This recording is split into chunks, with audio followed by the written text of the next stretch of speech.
हजरत मोहम्मद सल्लल्लाहु अलैहि वसल्लम की पैदाइश मक्का मुकर्रमा में 12 रबीउल अव्वल 571 ईस्वी आमुल फिल वाले साल में हुई। इब्ने साद की रिवायत है कि हुजूर की वालिदा ने फरमाया कि जब मोहम्मद सल्लल्लाहु अलैहि वसल्लम की पैदाइश हुई तो मेरे जिस्म से एक नूर निकला जिससे मुल्क शाम के मोहल्लात रोशन हो गए। जिस रात आप इस दुनिया में तशरीफ लाए उस रात काबा के तमाम बुत मुंह के बल गिर पड़े और इस तरह के बेशुमार करिश्मे देखने को मिले जो इस बात की तरफ इशारा था कि इस कायनात के रहबर और हादी इस दुनिया में तशरीफ ला चुके हैं। जब हुजूर की पैदाइश की खबर आपके दादा अब्दुल मुत्तलिब को हुई तो आप तशरीफ लाए और पोते को गोद में लिया तो आंख भर आए और मरहूम बेटे अब्दुल्ला की याद आ गई। दरअसल आप सल्लल्लाहु अलैहि वसल्लम की पैदाइश से पहले ही आपके वालिद अब्दुल्ला वफात पा चुके थे। जनाबे अब्दुल मुत्तलिब हुजूर को खानाए काबा में ले गए और अल्लाह से हर किस्म की तकलीफ़ों से महफूज रखने की दुआएं की। जनाब अब्दुल मुत्तलिब ने आपका नाम मोहम्मद रखा।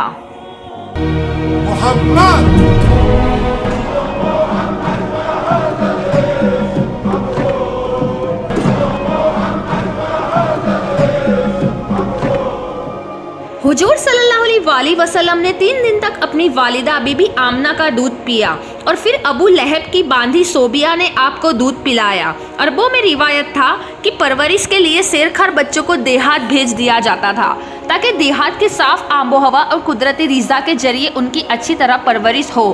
दरअसल उस जमाने में बनु साद और बनु बकर की औरतें मक्का आती थी और नवजात बच्चों को अपने साथ परवरिश के लिए ले जाया करती थी। लिहाजा जब बनु साद कुरैश के इलाके में आए तो औरतों ने मालदार घरों से बच्चों को गोद ले लिया ताकि उन्हें ज़्यादा से ज़्यादा मालो दौलत और इनाम मिल सके। लेकिन जब उन औरतों में बीबी आमना के लाल को देखा और ये पता चला कि ये बच्चा यतीम है तो माल ना मिलने की उम्मीद से आप सल्लल्लाहु अलैहि वसल्लम को किसी ने भी गोद लेने से इनकार कर दिया। उन्हीं औरतों में दाई हलीमा भी थी जो निहायत ही गरीब खातून थी और उनकी उठनी भी कमज़ोर थी। जब हलीमा सादिया की नज़र हुजूर सल्लल्लाहु अलैहि वसल्लम पर पड़ी तो मोहब्बत का समंदर उनके सीने में मौजज़ा हो गया। लिहाजा बीबी हलीमा ने आप सल्लल्लाहु अलैहि वसल्लम को गोद लिया और अपने कबीले की तरफ चल पड़ी। मोहम्मद सल्लल्लाहु अलैहि वसल्लम के गोद में आते ही बरकतों का जहूर शुरू हो गया। बीबी हलीमा की उठनी जो निहायत ही कमज़ोर थी उनके थन दूध से भर गए और जब काफिला कुछ दूर तक पहुंचा तो उनकी उठनी खुशी खुशी काफिले से आगे आगे चल जा रही थी। इस पर काफिले वालों ने पूछा, ए हलीमा, क्या ये तेरी ही उठनी है या कोई और है? हलीमा सादिया के शौहर हारिस ने भी ये सब महसूस करके अपनी बीबी से कहने लगे, हलीमा, ये तो बहुत बरकत वाला बच्चा है। हलीमा सादिया ने कहा, वाकई मुझे भी यही उम्मीद है कि ये निहायत ही बाबरकत बच्चा है और खुदा की रहमत बनकर हमको मिला है। जब बीबी हलीमा सादिया काफिले के साथ अपने गांव पहुंची तो वहां सख्त कहर पड़ा हुआ था। तमाम जानवरों के थन में दूध सूख चुके थे, लेकिन हुजूर सल्लल्लाहु अलैहि वसल्लम को लेकर जब बीबी हलीमा अपने घर में तशरीफ़ लाई तो बकरियों के थन दूध से भर गए। बीबी हलीमा खुद फरमाती है कि अब रोज़ाना मेरी बकरियां चरागाह से वापस आती तो उनके थन दूध से भरे होते, जबकि हर तरफ सूखा पड़ा था और लोगों को अपने जानवरों में एक कतरा दूध भी नहीं मिलता था। लिहाजा मेरे कबीले वाले ने अपने चरवाहों से कहा कि तुम लोग भी जानवरों को उसी जगह चराओ जहां हलीमा की बकरियां चरती है। मगर यहाँ चराने वाले या जंगल का कोई सवाल ही नहीं था।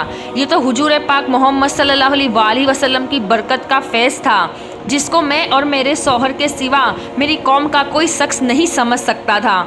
हुजूर सल्लल्लाहु अलैहि वसल्लम के आने के बाद अल्लाह की तरफ से बीबी हलीमा मुसलसल इजाफे और खैर बरकत को महसूस करती रही। हुजूर की 2 साल की उम्र बीबी हलीमा सादिया और उनके शौहर हारिस की गोद में गुजरी। 2 साल का अरसा गुजर जाने के बाद नबी करीम सल्लल्लाहु अलैहि वसल्लम की सेहत और तंदुरुस्ती का हाल दूसरे बच्चों से इतना अच्छा था कि 2 साल में ही आप खूब अच्छे बड़े मालूम होने लगे थे। हुजूर बचपन से ही बाकी बच्चों से जुदा दिखाई देते थे। आप निहायत ही संजीदा मिजाज और गौर फिक्र करने वाले जहन के मालिक थे।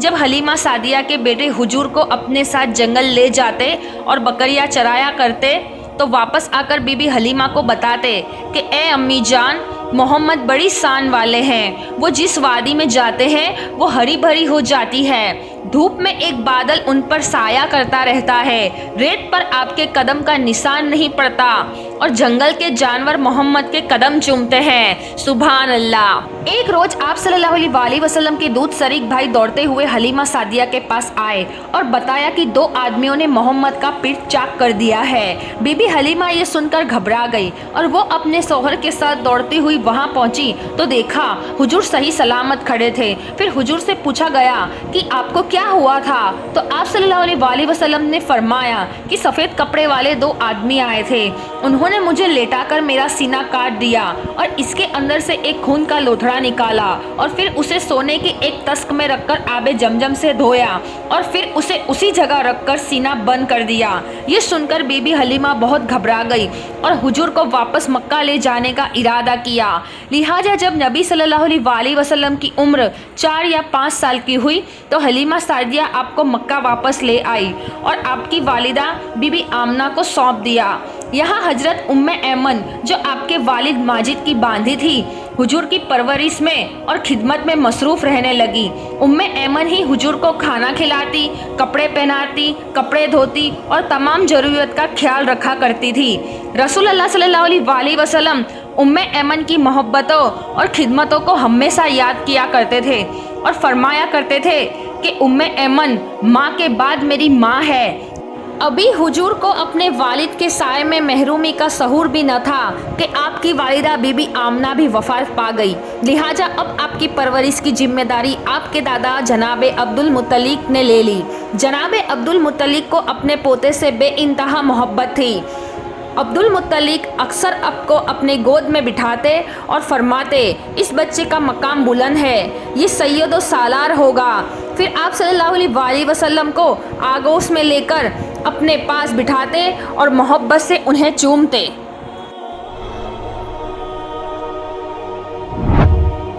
हुजूर की उम्र 8 साल की थी। एक दिन अपने दादा की चारपाई के पास बैठकर जोरों कतार से रोने लगे क्योंकि इस यतीम पोते के सरपरस्त और वाहिद सहारा अब्दुल मुत्तलिक की भी वफात हो गई। जनाबे अब्दुल मुत्तलिक ने मौत के वक्त अपने इस 8 साल के यतीम पोते को अपने बेटे अबू तालिब के हवाले कर दिया।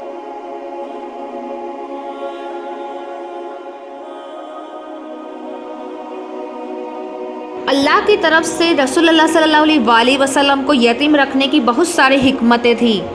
मसलन ये था यतीमे में इंसान खुद को बिल्कुल अकेला महसूस करता है। लिहाजा इस अकेलेपन की वजह से हुजूर ने अल्लाह से ताल्लुक़ जोड़ा। एक यतीम की ज़िंदगी तंगी और परेशानियों से भरी होती है। लिहाजा एक यतीम शख्स हर मुसीबतों से गुजरता है और उसके अंदर एहसास और जिम्मेदारी पैदा होती है। इस मुसीबतों और तकलीफ़ों की वजह से ही यतीम शख्स दूसरों के मुकाबले से ज़्यादा रहमदिल हो जाता है। लिहाजा मोहम्मद सल्लल्लाहु अलैहि वसल्लम को यतीम रखकर अल्लाह ने आपके अंदर इस तरह से बेशुमार खुसूसियत और कमालात पैदा कर दिए। बहरहाल अब अबू तालिब की सरपरस्ती में हुजूर की ज़िंदगी का नया दौर शुरू हुआ। 8 साल की उम्र में जबकि बच्चे दुनिया की ऊंच नीच से अनजान खेल कूद में मगन होते हैं, उस उम्र में हुजूर दिन भर बकरियां की रखवाली करते, जंगल में उन्हें चराने ले जाते, दोपहर के खाने में बेर खाकर पेट भरते और घर के छोटे बड़े कामकाज करके अपने चाचा अबू तालिब का हाथ बटाते। लेकिन कभी अबू तालिब ने कभी अपने भतीजे और अपने बच्चों के दरमियान फ़र्क नहीं किया और दोनों मियाँ बीबी ने अपनी औलाद की तरह हुजूर की परवरिश की। हुजूर 8-9 साल की उम्र में हर सुबह शहर से बाहर निकल जाते और शाम तक अकेले सहरा में रहते थे। अक्सर आप बादलों और ऊंचे आसमान में नज़र रखते और सूरज ढलने से पहले बकरियों को लेकर वापस आबादी में लौट आते। जनाबे अबू तालिब एक ताजिर थे। लिहाजा मोहम्मद सल्लल्लाहु अलैहि वसल्लम की उम्र जब 12 साल की थी तो आप उन्हें तिजारत के सिलसिले में अपने साथ मुल्क शाम ले गए। शाम के शहर बसरा के नज़दीक उनका काफिला ठहरा। रिवायत है कि जिस जगह उस कारवां ने पड़ाव डाला वहाँ बोहरा नामी एक राहिब रहता था। बोहरा ने देखा कि जिस दरख्त के नीचे काफिला ठहरा है उसकी टहनियाँ खुद ब खुद झुक गई। उसने देखा कि एक 12 साल का लड़का काफिले में शामिल है जिस पर बादल का एक टुकड़ा साये की तरह है। बोहरा एक आलिम दानिश्वर राहिब था। وہ سمجھ گیا کہ یہ وہی موعود ہے جس کی بصارت ہماری کتابوں میں موجود ہے۔ وہ جناب ابو طالب سے ملا اور ان کو نصیحت کی کہ اپنے بھتیجے کی پوری نگرانی کرے۔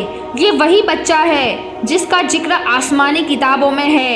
بحیرہ نے ابو طالب سے کہا کہ انہیں یہاں سے واپس مکہ بھیج دو اور سامنے لے جاؤ، کیونکہ انہیں یہودیوں سے خطرہ ہے۔ لہٰذا جناب ابو طالب نے چند غلاموں سمیت حضور صلی اللہ علیہ وآلہ وسلم کو مکہ واپس بھیج دیا۔ جناب ابو طالب کا بیان ہے کہ میں نے کبھی بھی نہیں دیکھا کہ محمد نے کسی سے کوئی جھوٹ بولا ہو، یا کبھی کسی کو دھوکہ دیا ہو، یا کبھی کسی کو کوئی تکلیف دی ہو، یا کبھی کوئی بےہودہ بات کی ہو۔ حضور ہمیشہ خوش اخلاق، نیک اطوار، نرم گفتگو، بلند کردار اور اعلیٰ درجہ کے پرہیزگار رہے۔ رسول پاک بچپن میں تمام بچوں سے اچھی تندرستی کے مالک تھے۔ آپ نے باقی بچوں کی طرح شرارتیں یا مستی نہیں کی۔ آپ بچپن سے ہی اس کائنات کے نظم پر غور و فکر کیا کرتے تھے۔ حضور کی جس معاشرے اور سماج میں پرورش ہوئی اور جہاں آپ نے اپنے بچپن اور جوانی کا وقت گزارا، اس میں زیناکاری، حفاظی، شراب نوشی، سود یا ناچ گانا اور ہر قسم کی برائیاں جوڑوں پر تھی۔ ایسے معاشرے میں تمام تر برائیوں سے محفوظ رہنا اور کسی معمولی یا برے عمل سے اپنے دامن کو داغ نہ لگنے دینا، یہ ایک انوکھی بات ہے۔